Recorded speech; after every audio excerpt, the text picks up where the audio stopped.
Assalamualaikum warahmatullahi wabarakatuh. Selamat pagi anak-anak, berjumpa lagi dengan Ustazah ya. Hari ini kita akan belajar tematik ya. Sebelum memulai pembelajaran hari ini, alangkah lebih baiknya kita berdoa terlebih dahulu. Bismillahirrahmanirrahim. Rabbi zidni ilma warzuqni fahma. Amin. Ya Rabbal Alamin. Alhamdulillah, anak-anak sudah berdoa ya bersama Ustazah sebelum memulai pembelajaran. Hari ini kita akan belajar tema 5, subtema 2, pembelajaran 3. Simak baik-baik ya video penjelasan dari Ustazah. Di pembelajaran 3 ini, kalian akan belajar muatan IPA mengenai alat optik. Mata manusia tidak dapat melihat benda dengan jelas yang letaknya jauh. Oleh karena itu, manusia memerlukan alat bantu berupa alat-alat optik. Alat optik adalah alat-alat yang salah satunya atau lebih komponennya menggunakan benda optik seperti cermin, lensa, serat optik, ataupun prisma. Prinsip kerja dari alat optik adalah dengan memanfaatkan prinsip pemantulan cahaya dan pembiasan cahaya. Beberapa contoh alat optik akan Ustazah berikan. Yang pertama ada loop atau yang sering kalian sebut dengan kaca pembesar. Loop atau kaca pembesar dalam memperbesar suatu benda akan membiaskan cahaya menggunakan prinsip pembiasan cahaya. Loop membantu kita melihat benda-benda yang berukuran kecil.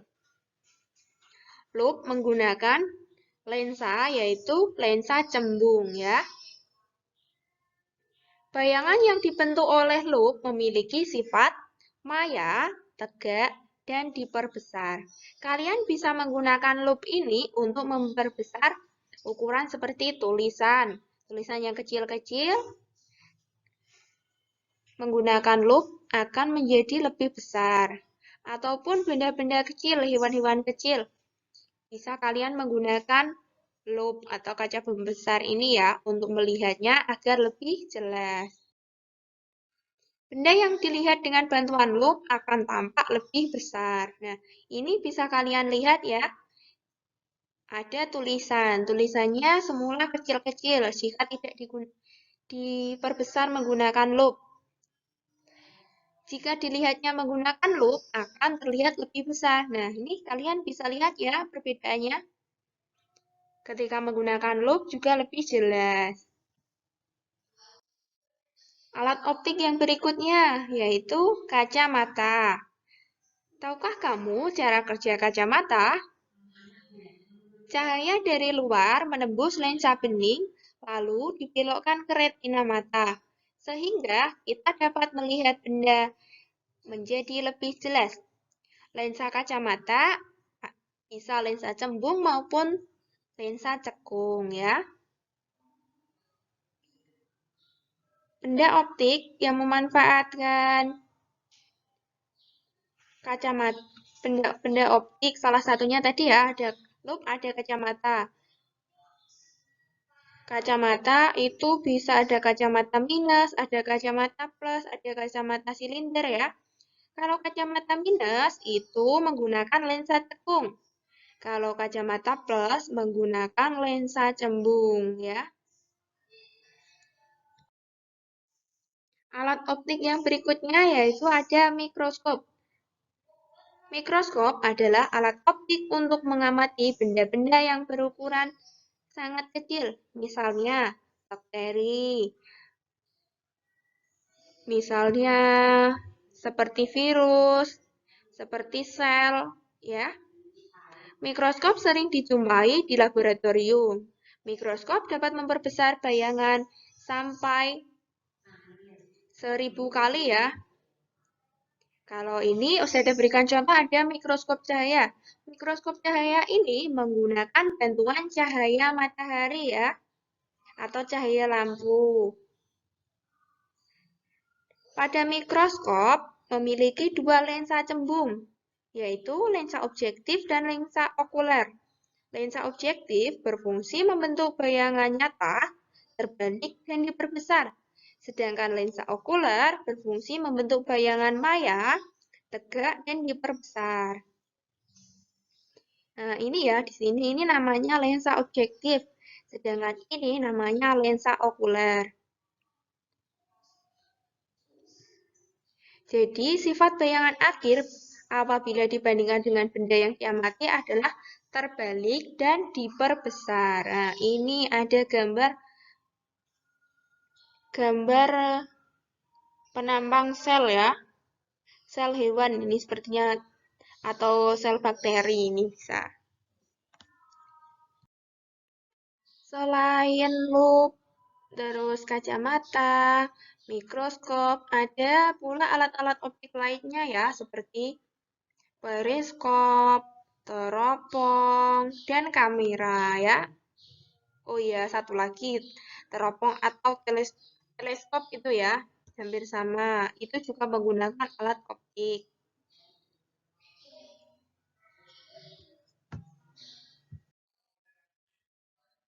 Anak-anak, tugas kalian di rumah adalah kalian buatlah lup atau kaca pembesar sederhana dengan cara seperti berikut ya.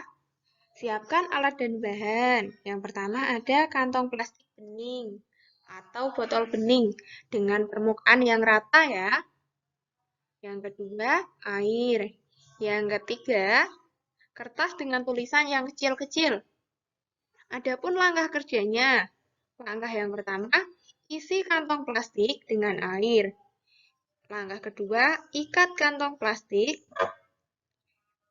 Langkah ketiga, letakkan kertas di bawah kantong plastik.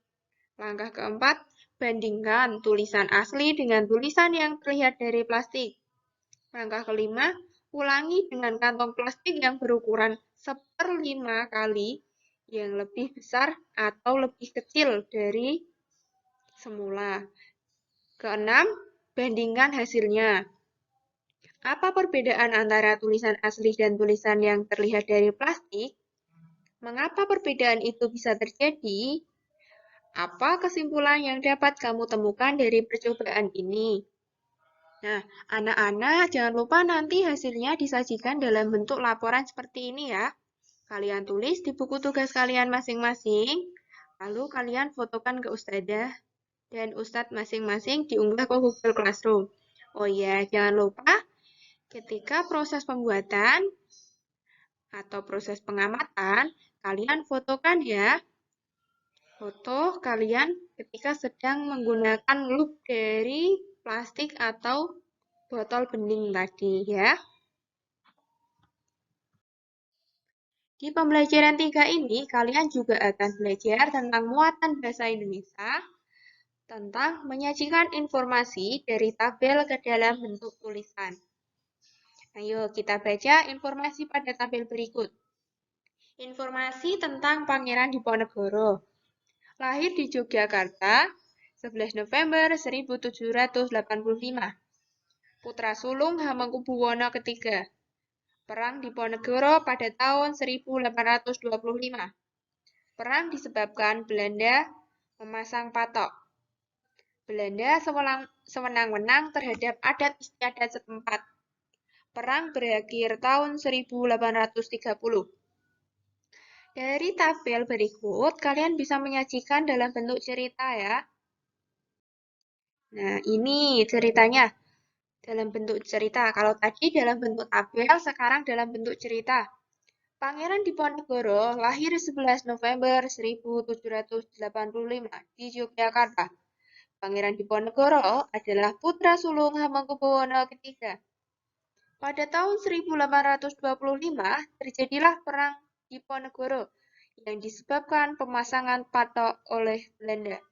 Pangeran Diponegoro juga tidak tahan dengan sikap sewenang-wenang dan tidak menghargai adat istiadat setempat.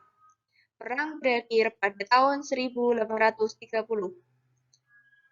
Pangeran Diponegoro dikenal sebagai pemuda yang baik dan rendah hati.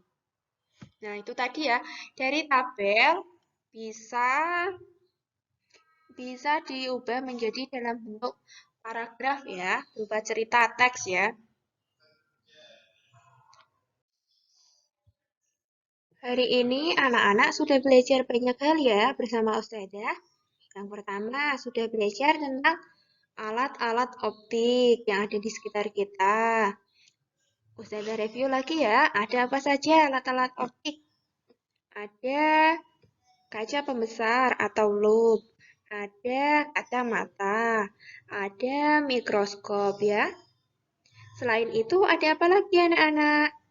Ada teleskop, ada periskop, ada kamera, ada teropong, masih banyak lagi ya alat-alat optik. Alat-alat optik menggunakan prinsip pemantulan cahaya dan pembiasan cahaya ya. Selain itu, hari ini kita sudah belajar tentang mengubah informasi pada tabel menjadi sebuah teks ya. Anak-anak bisa mempelajari lagi ya pembelajaran hari ini di rumah. Jangan lupa tugas kalian membuat loop atau kaca pembesar sederhana ya. Untuk petunjuknya, kalian bisa lihat di video ini ataupun kalian membuka di buku paket tematik tema 5, subtema 2 ya, pembelajaran ketiga. Oke, Ustazah tutup ya pembelajaran hari ini. Tetap semangat meskipun pembelajarannya di rumah ya. Wassalamualaikum warahmatullahi wabarakatuh.